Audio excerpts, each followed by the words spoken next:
बच्चों क्या हाल चाल आप लोगों के।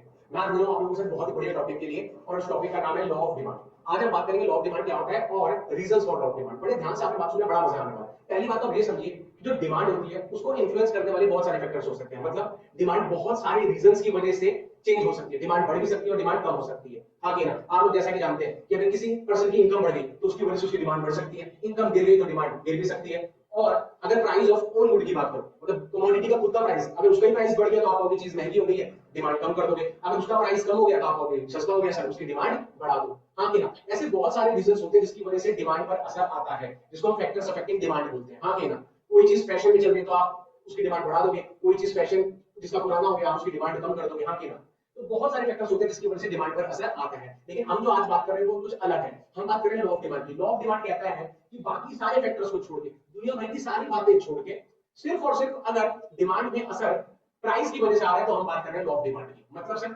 अगर प्राइस ऑफ ओन गुड की वजह से डिमांड में फर्क आ रहा है तो हम बात कर रहे हैं लॉ ऑफ डिमांड की। मतलब सर, अगर प्राइस ऑफ द कमोडिटी क्या हो गया, बढ़ गया, तो आप अपनी डिमांड को क्या करेंगे, कम करेंगे। ऐसे ही होता है इकोनॉमी के अंदर, क्या अपने घर के अंदर भी आप देख लो, जब बाजार जाते हो, मार्केट जाते हो, कुछ भी लेने जाते हो, अगर प्राइस ऑफ द कमोडिटी क्या होती है, ज्यादा, तो नॉर्मली डिमांड क्या करते हो, कम करते हो सर। और जब उसी सामान का प्राइस क्या हो जाता है, कम हो जाता है, तो तुम कहते हो यार सर ये तो सस्ता मिल रहा है, अब हम एक नहीं बल्कि दो खरीदेंगे, तीन खरीदेंगे। तो लॉ ऑफ डिमांड कहता है अगर प्राइस ऑफ द गुड की वजह से ही आपकी डिमांड पर असर आ रहा है तो आप लॉ ऑफ डिमांड की बात कर रहे हो। और लॉ ऑफ डिमांड क्या कहता है, अगर किसी कमोडिटी का प्राइस गिरेगा तो डिमांड बढ़ेगी, और अगर किसी कमोडिटी का प्राइस बढ़ेगा तो डिमांड गिरेगी। Other factors remaining constant. Other factors remaining constant का मतलब, क्योंकि डिमांड को असर डालने वाले और बहुत सारे फैक्टर्स होते हैं, हम उन सबको कांस्टेंट मान रहे हैं, मतलब उसमें कोई चेंज नहीं आ रहा है। हम यहाँ पर सिर्फ और सिर्फ प्राइस की बात कर रहे हैं। लॉ ऑफ डिमांड बात ही करता है डिमांड का रिलेशन प्राइस के साथ।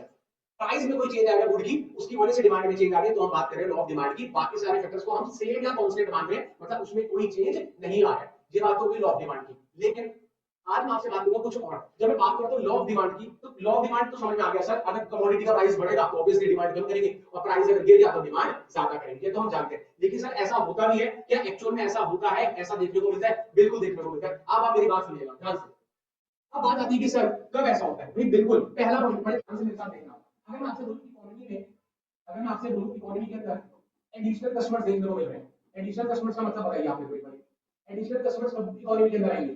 भाई एडिशनल कस्टमर्स इकोनॉमी में सिर्फ कब आएंगे, जब किसी चीज का सामान का प्राइस क्या होगा, कम होगा। तभी तो कोई गरीब इंसान कहेगा चलो यार मैं भी खरीद लेता हूँ, और कोई अमीर इंसान कहेगा यार पहले मैं दो खरीदता था तो अब मैं पांच खरीदूंगा। खुद बताओ ऐसा कब हो रहा है, कब इकोनॉमी में एडिशनल कस्टमर्स देखने को मिल रहे हैं? जब प्राइस ऑफ द गुड क्या हो रहा है, कम हो रहा है सर, तभी क्या हो रही है, डिमांड बढ़ रही है। तो क्या हमारा जो क्वेश्चन आज का कि क्या लॉ ऑफ डिमांड अप्लाई होता भी है, बिल्कुल अप्लाई होता है सर। इसका पहला एग्जांपल है एडिशनल कस्टमर्स। इकोनॉमी में, मार्केट में एडिशनल कस्टमर जुड़ेंगे ही तब जब प्राइस ऑफ द कमोडिटी क्या होगा, कम होगा। खुद देखो, और लोग जुड़ना स्टार्ट हो गए, और लोग तब जुड़ रहे हैं जब प्राइस ऑफ द गुड क्या हो रहा है, कम हो रहा है, तभी डिमांड बढ़ रही है, नहीं तो डिमांड नहीं बढ़ती। तो हम कह सकते हैं लॉ ऑफ डिमांड अप्लाई होता है, साफ साफ देखने को आगे मिल रहा है। बोलो हाँ कि ना, सही कहा।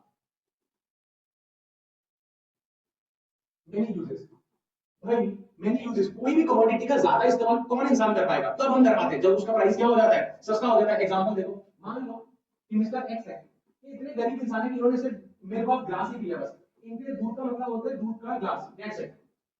इनके लिए दूध का मतलब है, गरीब है, दूध का मतलब है सिर्फ दूध का ग्लास। लेकिन इनके फ्रेंड्स जो हैं वो क्योंकि अफोर्ड कर सकते हैं तो वो शाही पनीर भी खा लेंगे एक बारी, और सर वो खीर भी खा लेंगे। अब मुझे एक चीज बताओ कि जो गरीब इंसान है वो कब खीर भी खा पाएगा और शाही पनीर भी खा पाएगा? वो तब खा पाएगा, देखो वैसे वो सिर्फ दूध पीता है, वो सिर्फ दूध इसलिए पीता है क्योंकि उसके पास ज्यादा पैसे नहीं है, वो सिर्फ दूध का ग्लास ही अफोर्ड कर सकता है। खुद बताओ मेनी यूजेस वो कब कर पाएगा? वो मेनी यूजेस कब कर पाएगा, जब मिल्क का प्राइस मान लेते हैं पहले 50 रुपीज केजी था, तब वो सिर्फ क्या पीता था, दूध का ग्लास। अब वो प्राइस 50 से गिर कर सिर्फ सीधा सीधा 25 रुपए पर केजी हो गया, तो बताओ दूध के प्राइसेस में गिरावट आई नहीं? बिल्कुल आई। और अगर दूध सस्ता हो गया सर, तो बात समझ में आ गई, दूध सस्ता हो गया तभी उसने उसके मल्टीपल या मैनी यूजेस करने स्टार्ट कर दिए। तो अगर आप ध्यान से देखो तो एडिशनल कस्टमर्स की बात करो चाहे मैं मैनी यूजेस की बात करूं, ये दोनों चीजें इकोनॉमी में पॉसिबल हो ही तब पा रही है सर, जब प्राइस ऑफ द गुड क्या हो रहे हैं, कम हो रहे हैं, तभी हम अपनी डिमांड को क्या कर रहे हैं, बढ़ा रहे हैं। इसका मतलब साफ साफ हम कह सकते हैं यहाँ पर लॉ ऑफ डिमांड अप्लाई होता हुआ नजर आ रहा है कि नहीं आ रहा? बिल्कुल आ रहा है सर, हाँ कि ना। तो लॉ ऑफ डिमांड क्या कहते हैं कि जब प्राइस ऑफ द कमोडिटी गिरेगी तो पक्का है डिमांड बढ़ेगी, और जब प्राइस बढ़ेगा तो डिमांड गिरेगी। ऐसे भी सामने आपने देखा। मैं एक और एग्जांपल लेता हूं आपके सामने, फॉर एग्जांपल अगर मैं आपसे बोलूं इनकम इफेक्ट, तीसरी बात अगर मैं बोलूं इनकम इफेक्ट। अब इनकम इफेक्ट क्या होते हैं, मुझे एक चीज बताओ, पहले आप एक मोमोज की शॉप में जाते थे, वो आपको 100 रुपीज पर प्लेट मोमोज देता था, आप कहते थे सर यार टेस्टी तो बहुत है लेकिन सर क्या करें, महंगा है इसलिए एक ही प्लेट खाते हैं। मैंने बोला अब क्या चाहते हो?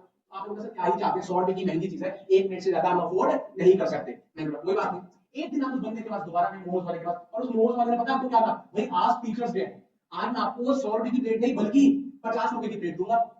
खुद बताओ, पहले जो मोमोज आपको 100 रुपीज के मिलते थे, आज आपको कितने के मिल रहे हैं सर, 50 के, आधा प्राइस उसने कर दिया। तो बताओ जब वो 100 रुपए की प्लेट 50 रुपए की मिली आपको, तो आपकी जेब में कुछ पैसे बचे कि नहीं बचे? बिल्कुल बच गए सर, 50 रुपए बच गए, जिसकी वजह से आपकी परचेसिंग पावर 50 रुपए से और बढ़ गई। बोलो हाँ कि ना? पहले आप 100 रुपए देते थे, अब आपको सिर्फ 50 रुपए देने पड़ रहे हैं, तो आपकी जेब में कितने रुपए बच गए सर? 50 रुपीज। तो खुद बताओ, परचेसिंग पावर बढ़ गई। अब आप बताओ, एक प्लेट खाओगे कि दो प्लेट खाओगे? सर अब तो दो प्लेट ही खाएंगे। खुद बताओ, आप लोगों ने डिमांड कब बढ़ाई? पहले आप एक प्लेट खाते थे, अब आप दो प्लेट खा रहे हो। बताओ ऐसा हुआ तो हुआ?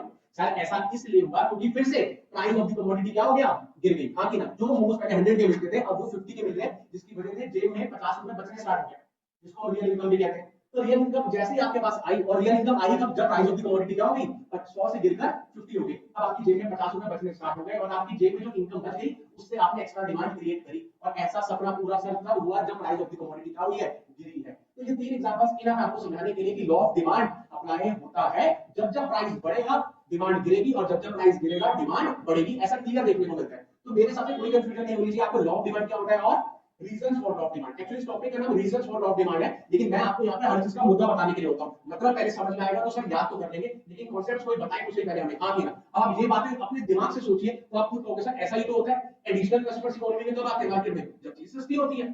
सर एक इंसान ज्यादा चीजों का इस्तेमाल, मेनी यूजेस किसी चीज के तभी कर पाएगा जब प्रोडक्ट का प्राइस क्या हो जाएगा, कम हो जाएगा। जैसे दूध का प्राइस 50 से गिरकर 25 हो गया, तो उसने दूध का गिलास भी पिया, खीर भी खाई, और शाही पनीर भी खा दिया। हाँ कि ना? और उसी हिसाब से अगली बात इनकम इफेक्ट। इनकम इफेक्ट याद रखना होता क्या, जब हमारी जेब में कुछ पैसे बचने स्टार्ट हो गए। पहले जो चीज 100 रुपए की मिलती थी, उसका प्राइस गिर गया, वो 100 से गिरकर 50 रह गया, तो आपकी जेब में 50 रुपए बच गए। जो आपकी जेब में 50 रुपए बचे हैं, याद रखना वो आपके लिए रियल इनकम है, जिसने आपकी परचेसिंग पावर को क्या कर दिया होगा, बढ़ा दिया होगा। उसी की वजह से तो आप एक प्लेट की जगह कितने प्लेट, दो प्लेट मोमोज खाओगे, और लाइफ में मजे मजे बोलो हाँ कि ना सर, मोमोज मिल गया और क्या चाहिए हम लोगों को। हाँ कि ना? तो बड़े ध्यान से देखना, ये कहानी की लॉ ऑफ डिमांड क्या होता है और reason for law of demand की क्या रीजन है, क्या लॉ ऑफ डिमांड अप्लाई होता भी है, क्या कम प्राइसेस पे डिमांड बढ़ाई जाती है, या कम कब ज्यादा प्राइसेस पे डिमांड कम कर जाता है, क्या ऐसा होता है। ये तीन एग्जांपल आप कम से कम याद रख लो, ताकि आपको क्लियर कट कॉन्सेप्ट्स क्लियर हो जाए। कौन कौन सा, एडिशनल कस्टमर्स, दूसरा मेनी यूजेस, और तीसरा इनकम इफेक्ट। इतना सीखो, बहुत इंपॉर्टेंट बात है, लेकिन बड़े ध्यान से करना है। ठीक है? ऑल द वेरी बेस्ट बच्चों, बाय, टेक केयर।